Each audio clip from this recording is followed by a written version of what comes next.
Hey everybody, South by Southwest in Austin, Texas has in fact happened this year.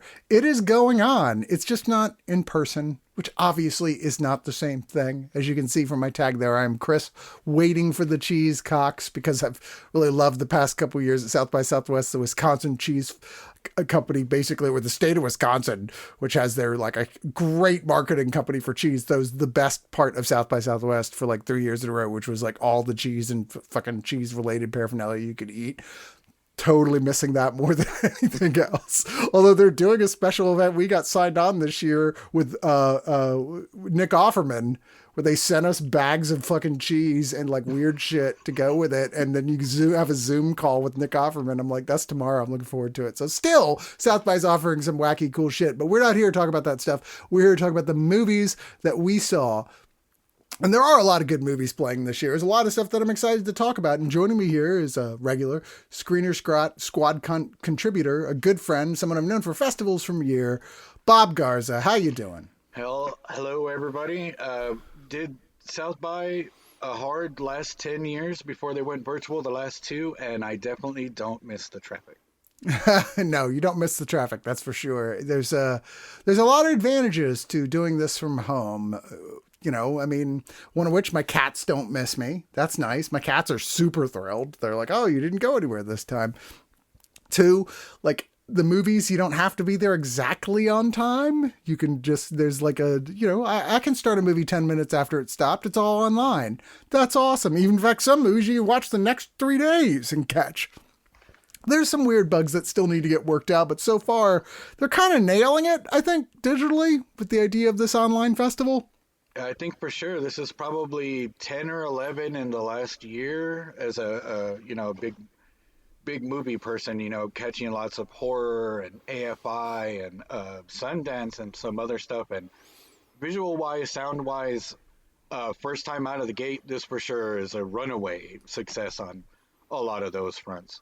I know Absolutely. A lot of them had trouble earlier last year because, it's a cool idea to say, let's put the movies up, and then 800 people want to start it at the same time, and they're already asking questions for the Q&A and what happens. But South by's got some tech prowess, so I'm glad that it's showing up in the service. It's been a good experience so far. Yeah. So far, I'm really loving it. This is the second day for us watching, but the first time we're doing one of these videos, and we're going to get right into it with talking about a film called Ninjababy. Now, you think Ninjababy, that's got to be anime or some shit, right? Or like something just crazy, weird, like violence, something like there's going to be a baby with samurai swords. That is not what this is about. This is a Norwegian film from director, Ingvild Svi Flik.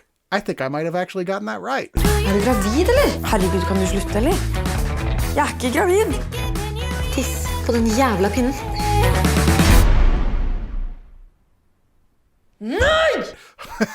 There is it's a comedy, but kind of a dramedy, but basically a comedy about this girl who, by the way, this actress, Christine Kujath Thorpe, who plays Raquel, she's amazing. She's like this total find of an actress. You're like, I'll just jump in here at the beginning to say that me and Chris talked about what we were going to see. There's a lot of choices. So since you can't see everything, obviously you're going to, make picks and then you try and get them together so we can talk. When Chris told me last night, I watched Ninjababy, I was like, maybe I don't remember the name. And I went back through the list and I was like, oh, and it's based on a graphic novel. Yes. Oh, and it's a comedy. About 20 minutes in, while it was all of those things, I just never would have picked it. And I'm not against comedies. I'm not against any of that stuff.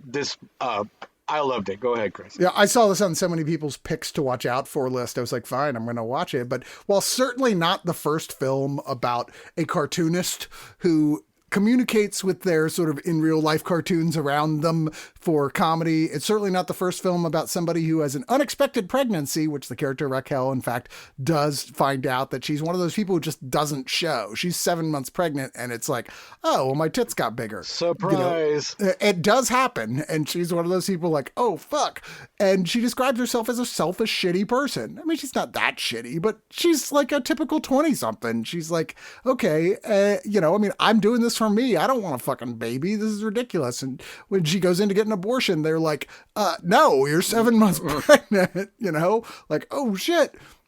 she goes to the guy who she thinks is, in fact, the father's, like, last guy I had sex with before this, Mos, played by Nadir Kadimi, who's, like, totally sweet and smells like butter, according to her. And he's like, I'm here for you all the way. Only when it turns out at 7 months, it's like, oh no, that can't be him. So she has to go to another guy entirely who she had sex with before called... And what's that character's name, Chris?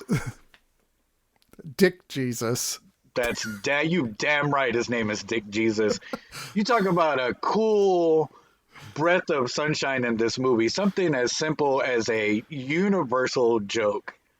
Like, dick jokes are dick jokes, but that she finds out that, well, if it was this long a guy, it could have only been a couple guys, and because of how this really works, it could only be this guy. And oh no, it's Dick Jesus. who like at first is going, I don't want the baby, so that's fine. You do what you got to do, give it for like adoption, whatever. And then like she's like, okay, well she's got it all figured out. And then he comes back like, I changed my mind. Of course he does, because he's kind of a piece of shit and is selfish. And 20-something. In the same time frame, the guy that she was most recently with, that she approached first, they might have something going on. And at the same time, she doesn't want to be a mother. Yeah. And, I like that this film doesn't give her the 15 minutes of, and how does she feel about how that makes her look type thing. It reminded me of a film called Fugue from a couple years ago, where, it was a woman that had amnesia. But when she came back and saw the family, she was like, yeah, no, I'm not into this. I don't, and I like that that's her character. And we didn't bog down in the morality and what does that mean of that. That's the way she felt. And I thought the story was so well done. The last third was really good. It got me emotionally for sure there before the movie ended. And I really enjoyed it. I did too. I'm surprised. I mean, it grabs you right from the beginning because the animations are very cute that they're doing. She's having conversations with her fetus, who's like another character in the movie, basically, who's like drawing and running around the room and stuff. And she can trap it under her coffee mug and what have you. Like as she's trying to make up her own mind about what it is that she actually wants. And she's just such an incredibly well-drawn character. She's really funny. All the side characters, even like her half-sister, her roommate, all these people who come into the movie who have smaller roles are all great, and you feel like you know a lot about them and really like the personalities that they have here. I mean, even Dick Jesus is not worthless. He's like, okay, you're a real person and you do have some worthwhile qualities to you. When he's being selfish and when he's trying to be unselfish, both have all sides of the kind of character you want. And I think you talked about the comedy too. I think the roommates, the main character and the woman she lives with, they're, you see that comedy that a lot of us have with our friends in real life, where it's all, this is the end of the world. It's real hyperbolic. And it does seem really just playful at the beginning, but then that stuff, really lends to the existential crisis that's coming her way. And so I like how it transitions into the serious. But never losing the comedy either. Yeah. Like even when it gets in its most dramatic, it never gets rid of the comedy. That aspect is always there, but it never doesn't feel real. There's a sperm joke every 20 minutes for sure, all the way through the runtime. At least, but not one that's just there to gross you out either. There are some of those, but there's some of those. I guess there's the one with the claymation version of the fetus getting splooged on by Dick Jesus after having sex after she's already pregnant. It's like, okay, that's a little gross. Yeah, that was a little rough. Anyway, that's Ninjababy. I'll just say, if you're wondering why it's called Ninjababy still, although I feel like you could have figured it out, quote, it's a fucking sneaky ninja baby who thinks it can chill there for 9 months and then sneak out. Mama was not pleased by this development, and she's not here for it. And it's a great piece. I thought the runtime at about an hour 45 really helped it too. Sometimes when you want to, this movie doesn't get silent and deathly serious, but for how far it goes, a lot of 90-minute films don't have enough room before they take off. And I think this one really did. And I think you're right, Chris. The humor's there to the last frame, but it's always endearing and it's always hitting the same tenor too.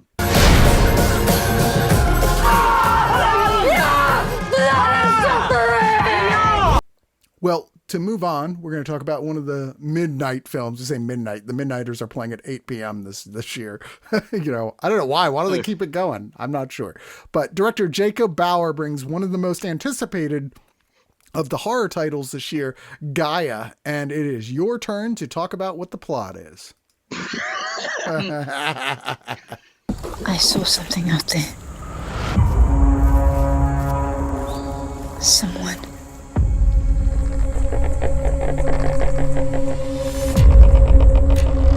The largest organism on the planet lives right here. Okay, so in a genre that I said I liked when I mentioned another movie earlier this year, which this genre is people have to go into the woods / jungle to find something out, and when they get there, they see people doing weird stuff. Mm-hmm. These are we start with a man and woman that are doing some tree camera check on the wildlife and the wetlands kind of. Who's that Amazonish?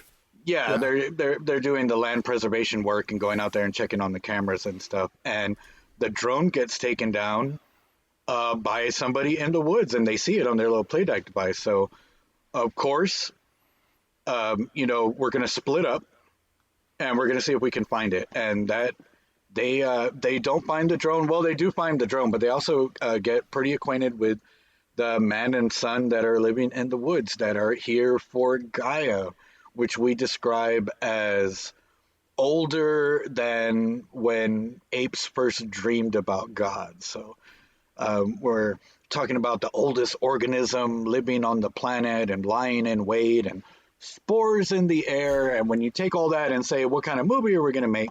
We're going to start with a great drone shot, Chris, which I thought was good, hilarious and very timely. And I hope it stops a lot more opening drone shots. Let me actually just interrupt you here real quick. And I don't know if you're a gamer, but like where we're going with this is it's a prequel to the Last of Us video game series. And if you've played The Last of Us, you'll have some idea of what that means. And it'll make you go, oh shit, I want to see that. And so, what we're going to get is, anytime you got a movie that's based on mushrooms, I guess is where we're going. We got nightmares. We've got weird growths on the bodies. We've got weird decomposing bodies. We've got medicines that may or may not be ritual type hallucinogenics to get you closer to seeing what's going on. And we also have a dad here who, has suffered some trauma and is out here with his son for a reason that the movie gets into, but it's really about this weird kind of forest entity that may or not be interested in leaving and extending its address to the greater terrestrial planet. It's eco-horror, but it's also theological horror, I feel like, in some ways. It's certainly the subtext is all theological, what it's talking about here. Like, the eco is so on the surface as to be almost like you sniff at it a little bit. Yeah. It's like, almost just anti-consumerism kind of. It's more the eco horror is more of the setting than it is what the film is actually talking about. Yeah. Like what it's actually talking about is kind of the nature of belief. By the way, when I said earlier it's a prequel to The Last of Us, I mean you can't not see it if you played the games. It's not technically a prequel, but it easily could be because it's so on the nose. When you finally see the monsters in this, you're like, or how they're created, you're like, oh yeah, this is The Last of Us. There's no way this guy didn't play those games. Like, no way. In fact, this whole movie might be a pitch to make The Last of Us movie. I don't know. But even if it is, it's a damn good, like, very thinking man's horror film with a just pretty incredible lead performance from the actor, was his name Stefan? Right? I believe so. Who's Alex Van Dyke. I believe that is correct. Maybe it's Carol Nell. I'm sorry. I should have known this, looked this up beforehand. But anyway, he is really, really tremendous as the dad, who is a lunatic, no question, but he's a lunatic informed by the extreme circumstances that he's been placed in and for the love for his son. There's a lot of emotional sequences in this film that really, like, you're not sure who you should be rooting for. When I saw the trailer, because I'm a trailer guy too, the first two things I thought of for trying to maybe not pigeonhole it, but try and pin it down, was that I thought it would start slow and that it would be really wild before it was over. Both those things were true, but my big surprise of the film was that I'd say a little past halfway, not from scene to scene, but almost from cut to cut within a scene, I had no idea what was going to happen. Mm-hmm. And then when I leaned on, trying to, lead it like even further, like nothing, if I had stopped halfway through and told you what I thought what the end was going to be, it wouldn't have seemed like the same movie. Like, I really dug that for a setting, for something that kind of seems like a bottle film. Like, I think we're going to get a lot more of these people out in the woods films because it's easier to film, easier to do, lots of stuff out in the open like that. But I thought it was really well done. I thought the uneasiness, not just of the plot, but of the actual setting was great. Super cool monsters, like I said, super cool cinematography, great setting, a hallucinations sequence, like a dream walk sequence that's really great. Lots to unpack visually here, especially in that sequence, but throughout, of like interpreting what's happening in the narrative of the film. It's never abstract, but there's lots and lots of stuff going on underneath the surface. There's lots of mystery here. I read like 4 reviews that describe this film as post-apocalyptic. I'm like, you need to like get a better editor because this is pre-apocalyptic. There is a difference. This is literally I haven't played One of Us, although I know what's going on there, but this also seems like to a prequel of anything called It's Over. Like, this definitely is the ramp up. Yeah, there's a new sitcom. It's Always Deadly in Philadelphia. All right, so that was Gaia, and I think we both agree that much like Ninjababy, that's kind of a must-see, right? Yeah, especially if you're into horror. There's not a lot of pickings here, and so while there might be stuff that might be more up your lane, this is definitely a great offering, and I'm glad. And these are world premieres, so get in them if you can. Dette is jouw god. Zij was hier lang voor jou begin drömmen van goede. So the next one we're going to talk about is a film called Bantú Mama. This is, I don't know if am I pronouncing that correctly? Do you know? There's an accent grave, so. I believe so, because there's a couple languages going on in the film, so I actually don't know what language that's actually in. Well, it's a Dominican film. A Afropean woman. She's from Africa, France, but she's lived her whole Cameroon. life. Yeah, she's lived her whole life in France. Played by the just really impressive here, Clarice Albrecht. When we meet her, she's in France. She's saying goodbye to the stuff in her house. She has a pet parrot that she's like, "Oh, goodbye. Here's some fruit." And she goes to Haiti, and she's there seemingly just having a vacation when the guy's like, "It's time." Yep. So she's like, okay. And it turns out that she's a drug mule, not the kind that shoves shit up their ass, but the kind that, like, they tear apart. I'm going to take a whole suitcase. Yeah. They tear apart your luggage and put a bunch of heroin in, or whatever the drug is. I don't think they even say it, but presumably probably something like heroin. And she gets caught. And she's like, fuck. But just through sheer random chance, there's a car accident on the way to the police station with her in handcuffs, and the cops are presumably dead. It's like The Fugitive with no one-armed man. Exactly. And she escapes. But where to? She's handcuffed. She doesn't know the area. Well, she ends up finding a favela type area that's largely, almost entirely lived in by underage kids whose parents are gone, arrested, dead, whatever, who've just sort of gone on and are creating their own lives.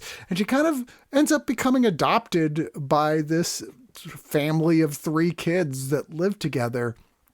And as she gets, sort of heals up and starts bonding with this family, she just has to decide what to do next and what could she possibly do. She can't go by any standard means back to France, back to her old life. I mean, that's over. So what happens next? And Bantú Mama explores her discovering who she wants to be, while part of that discovery being maybe who she wants to be is a very different person inside due to her relationship with these children. And I thought this cinematography was just jaw-dropping. Man, this was such a delight. The look of the film is great, the score is great, the performances are great, but the stories, I'm not going to use the word hyper, but this is realism. And so it kind of gave me vibes of, I think I told you, Chris, earlier, Tigers Are Not Afraid. And this isn't a genre film, but it's about what a lot of people consider to be an abject part of society. Like the place where these kids, the world they're inhabiting in this film, this is real stuff. It might be a little dramatic. The family that takes her in, the kids that are living on their own have what we're going to assume bigger name criminal father in jail. So they have a little pool around the neighborhood type stuff, but those neighborhoods are real. And so that this film it doesn't come off as these movies that let's study these horrible conditions and then the movie's over. Like it's about more than that. And I love in the film that we get a lot of really intense performances, and the main I don't know, I don't have my stuff up here, Chris, but the girl who runs the household is phenomenal. Yeah. And we only get one scene pretty much of her smiling in the whole film.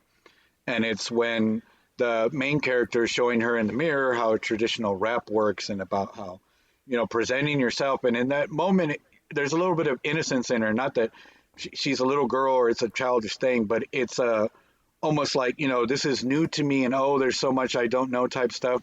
And we only see her smile once, but that's all she wants for the youngest brother. And I thought it was really well played out. I thought the story was really cool. There's a lot of classic elements of the friend of the father's who's loyal but doesn't want to cross kind of lines, and is this guy dirty or not dirty? And then the brothers playing the, what's going on and what are we going to do about this situation.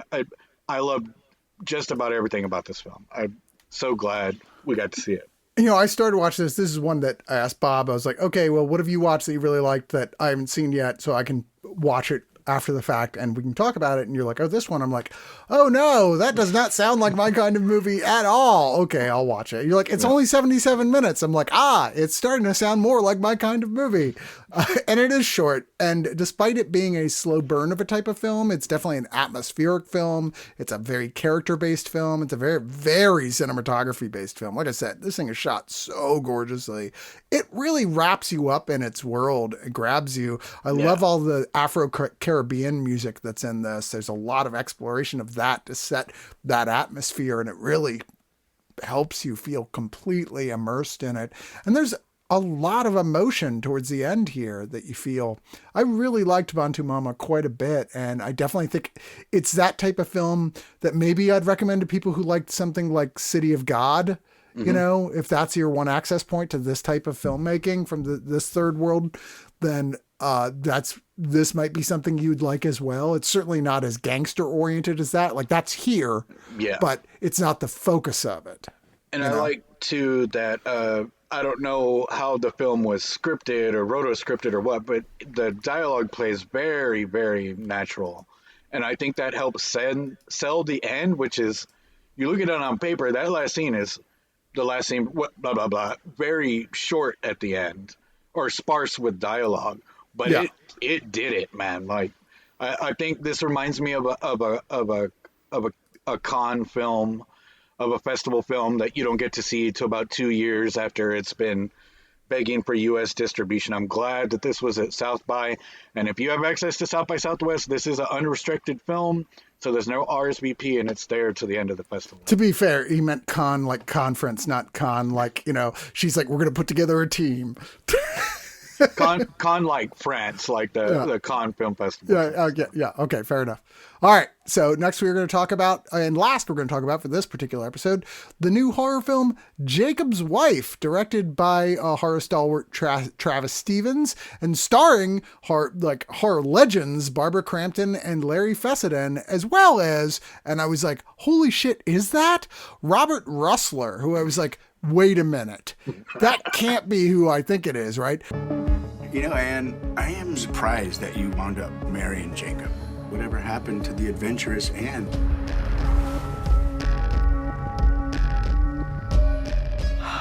This is so tempting. I just can't do it to Jacob.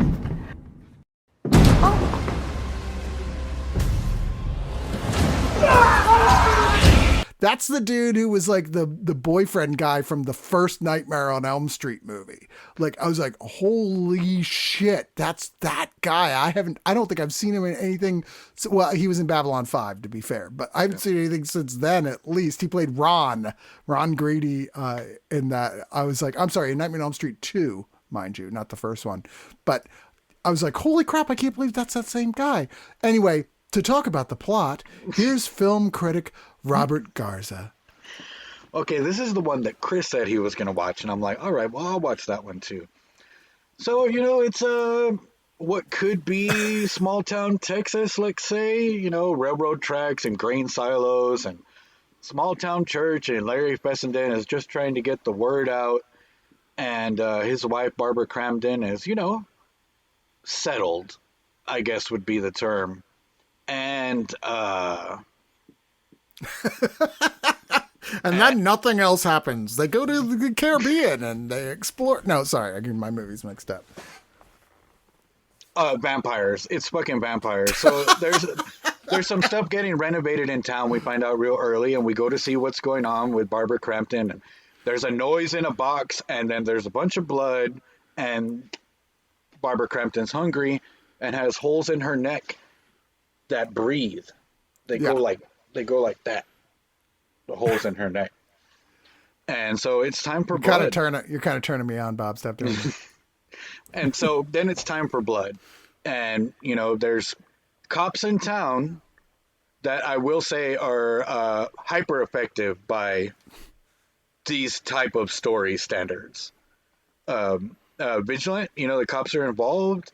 We got some other people in town that may or may not be involved. And we have a Nosferatu, Salem's Lot, old school black jacket with the collar up, floating down out of the top of the frame.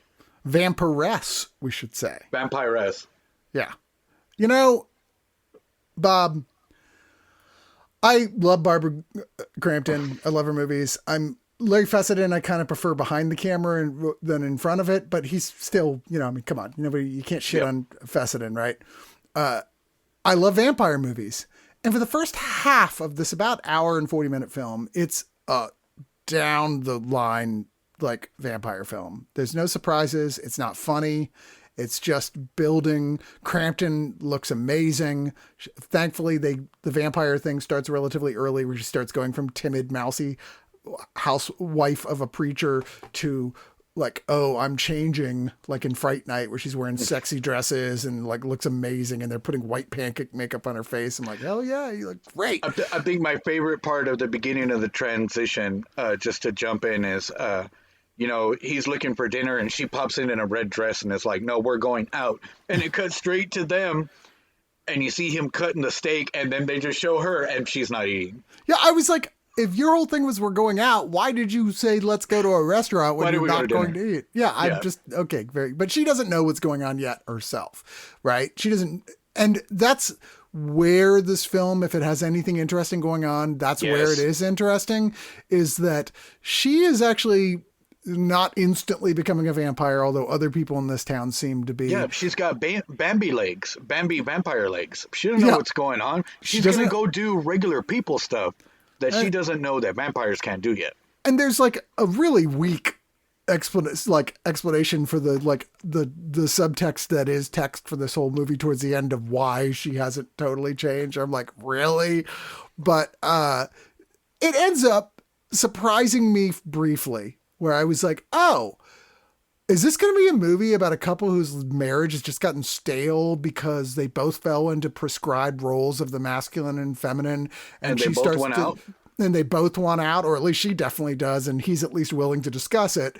And I was like, oh, well, that's interesting. And then I was like, oh, is this going to turn into a comedy about that? Where it's like, hey, we're in this together. But that's the problem. This movie can't pick a fucking lane. It doesn't know what it wants to be. Sometimes it wants to be this super, really violent, almost Cronenbergian level. Like vampires here, they don't just bite you. They like rip your neck open so your head's off to the side and there's geysers of like just insane blood coming out, shit like that. And, other times it's trying to be goofy, funny. Other times it's really dark and serious. But what really failed me with this film is that all of those things that would have made this interesting never come to anything. They never come to any interesting conclusions. There's not any interesting dialogue written for it. The moment you're like, oh, this is about to get good, they're going to write some good dialogue. This is going to be funny and clever, the way they deal with like the one thing that's setting this apart from a billion other vampire movies. And then they don't. It's kind of banal. Yeah. I think that everything you say is about right. There was enough there. There's another kind of movie I like that we get a lot at festivals, which is, oh, this doesn't look like it had a very big budget. Oh, wow. Also we've seen this film a lot. Oh, wow, this really is going wild. Oh, why did they end it like that? And, this is for me one of those movies. I'd watch it again just for some of it was kind of zany. Like I enjoyed the teeth whitening scene and the butcher scene, or when she walks past the meat case for the first time. Right. That was one I don't think I've seen in a notice horror both movie. Those scenes are scenes that are all about Crampton and her performance, and she's great here. She really is like all in for this. I think that the costume design is terrific here. They did great stuff with costuming. I think the lighting is terrific in this. Although it does beg questions of like, so how does the whole sun rule work in this movie here? Like I've watched so many vampire movies and even played so many vampire RPGs that I'm always like, so I need to know the exact rules of your mythology. So, yeah, and you know what else about the sun thing? I think this is like we were talking about. Hopefully, Gaia will get them to calm down with the drone shots. Yeah, using no light to fucking film shit's coming to roost in these vampire films. Because a lot of times we see her in the light through the window, but that's because otherwise we wouldn't fucking be able to see her. You know what I mean? I wish we would go to the Bram Stoker's Dracula rule, like the movie, not the book, where it's like, oh, vampires can totally be in daylight. They just don't really have any powers when they're there. Or if they do, they have very, very low level powers. Yeah, like we need just one badass scene where they're pissing the vampire off we open with the sun setting behind him and him just getting more and more and more violated until it's gone and he kills everybody at the table. Right. Let's open Dracula 2025 like that. I wish this was better. There's all these moments that make you think it's going to be better than it is. It's made by somebody. It feels like that, likes. I'm not going to say these kind of films. It's not like, oh, this is blah, blah, I don't like this film.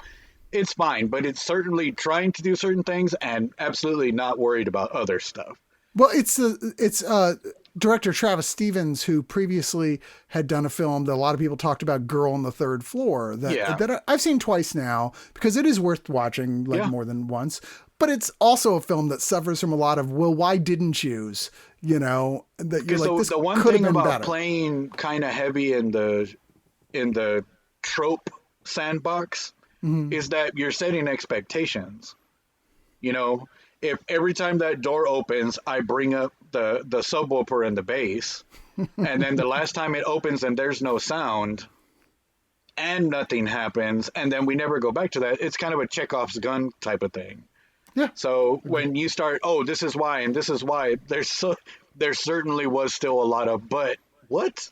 Yeah, absolutely. For a movie about, the agency of her character, I guess you could say, man, was it kind of anticlimactic for me.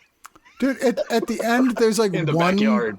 moment that's supposed to be dramatic and it's just funny because it's so goofy, but it's supposed to be played for drama.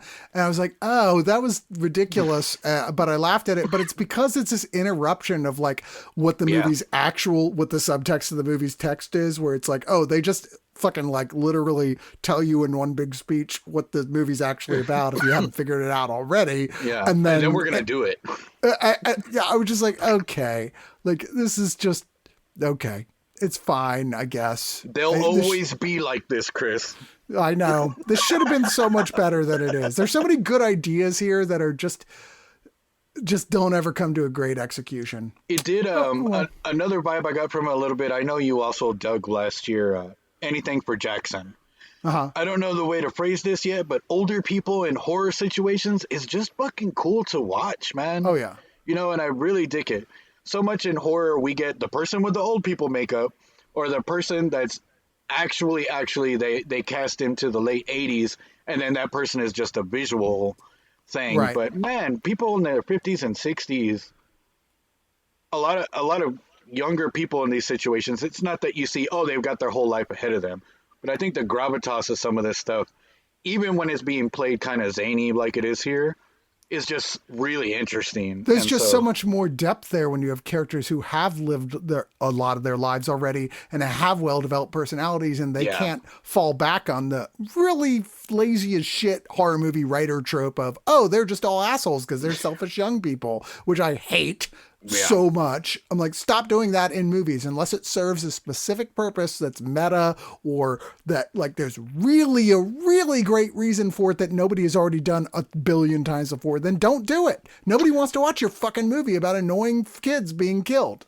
Okay, I think my new only vampire only rules are we either go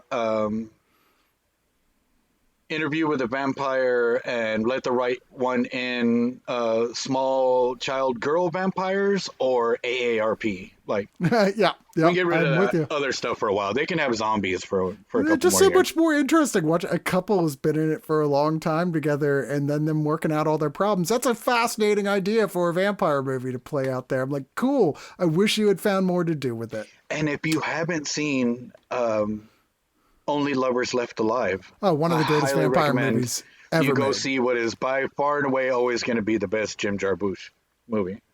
You know, I can't decide still on what that is. I have several that are competing, but it's definitely one of his very best, no question. Like, I love it so much. There's so much in that. What, for me, it's the music aspect of it.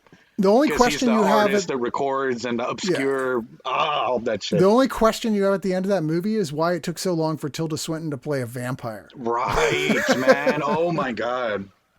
Yes. You're like, we all know she's either a vampire or an alien. Only Tilda Swinton vampire movies now. Yeah. We need to finish this. Anyway, we're going to wrap up this episode with that. Thanks, Bob. We'll be back again with another episode very shortly with more talking about the films at South by Southwest that we both saw together and floated our boat. And when we do our final episode, we'll do a lightning round of the stuff we saw that the other one didn't see. So we get to talk about that stuff as well to promote stuff that we liked that way. But thanks for listening. And this is Oneofus.net. Bye, everybody. Hey, thanks for watching our video. This is Oneofus.net. Like and subscribe to keep us going. Check out all the rest of the videos we have here on YouTube. Go to Oneofus.net for tens of thousands of audio recording podcasts that we've done reviewing your favorite movies and television shows. And you can even become a subscriber there for yet more stuff, including commentaries for movies and television shows. Join Oneofus.net, support Oneofus.net, like and subscribe, and thanks for watching.